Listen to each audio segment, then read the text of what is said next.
Tiger Woods has long been synonymous with dominance, discipline, and absolute control. For more than 2 decades, he has been golf's most calculated and detail-obsessed competitor, a player who rebuilt his swing at the height of his success, memorized yardages to the inch, and treated the rulebook as sacred text. Which is why what happened at the 2013 Masters tournament still feels almost impossible to believe. It wasn't a wild drive, a bad bounce, or another injury setback. It was a simple, avoidable mistake, the kind that doesn't fit the reputation of one of the most disciplined athletes the sport has ever seen.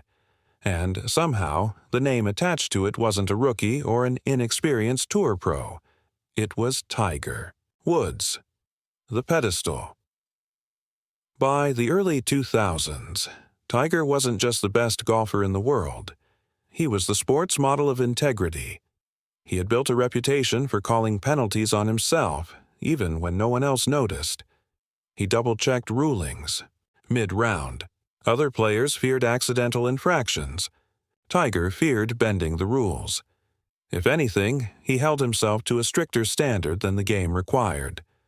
So when news broke that Tiger Woods had been disqualified for a rules violation at Augusta National, the reaction wasn't just shock. It was disbelief. The incident at Augusta. The moment came during the second round on the 15th hole. Tiger hit an approach shot that struck the flagstick and ricocheted into the water. Unlucky, but manageable. What happened next changed everything. Tiger took a drop and continued play. No officials stopped him. No alarms sounded. The round carried on without controversy. But after the round, during a television interview, Tiger casually explained that he had intentionally dropped the ball about 2 yards behind his original position to avoid hitting the same shot again. That admission was the problem.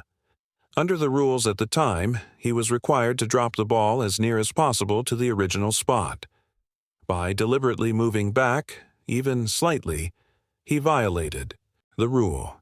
And because he had already signed his scorecard without accounting for the penalty, the infraction technically carried the punishment of disqualification.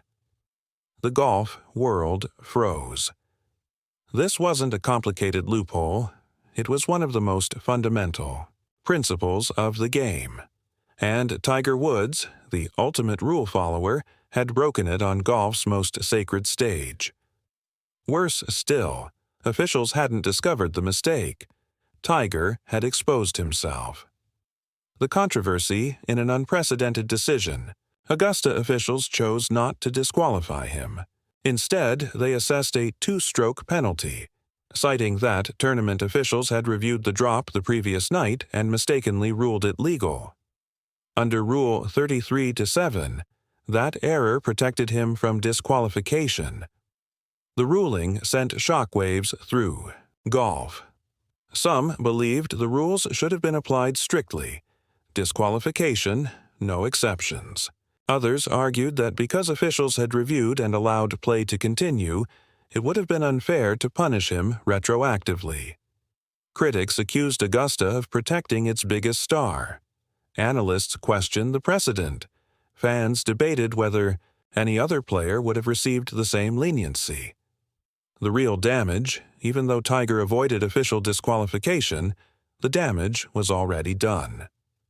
The moment shattered the image of him as the flawless enforcer of golf's code.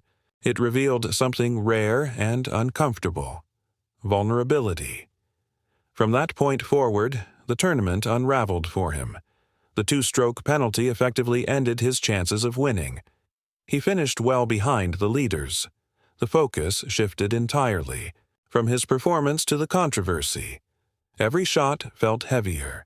Every camera angle lingered longer. The Masters was no longer about chasing another green jacket. It was about enduring scrutiny. And the irony was sharp. For years, Tiger had represented golf's integrity. Yet, here he was at Augusta, undone not by a bad swing, but by a mental lapse and a few candid words. A turning point. This wasn't a young player learning hard lessons. This was a seasoned champion who knew the rules inside and out. The mistake was avoidable, painfully so. Many observers later viewed the incident as symbolic of a broader shift in Tiger's career. The struggles were no longer just physical. Questions emerged about decision-making, sharpness, and whether the razor-thin edge that defined his prime had begun to dull. Coaches still reference the moment as a cautionary tale. Analysts cite it when discussing how pressure affects even the greatest athletes. Because if Tiger Woods can slip mentally at Augusta, anyone can. The aftermath, to his credit, Tiger took full responsibility. He didn't blame officials. He didn't hide behind technicalities. He acknowledged the mistake and accepted the penalty. But accountability couldn't erase the sting. Golf is unforgiving. Margins are microscopic. And this episode proved that even the greatest player of his generation isn't immune to error. Years later, Tiger would author one of the greatest comeback victories in sports history. Yet, no triumph can fully erase that moment in 2013 when precision gave way to misjudgment. He didn't lose his legacy at Augusta, but he did lose something else: the illusion of perfection. That's why the incident still resonates.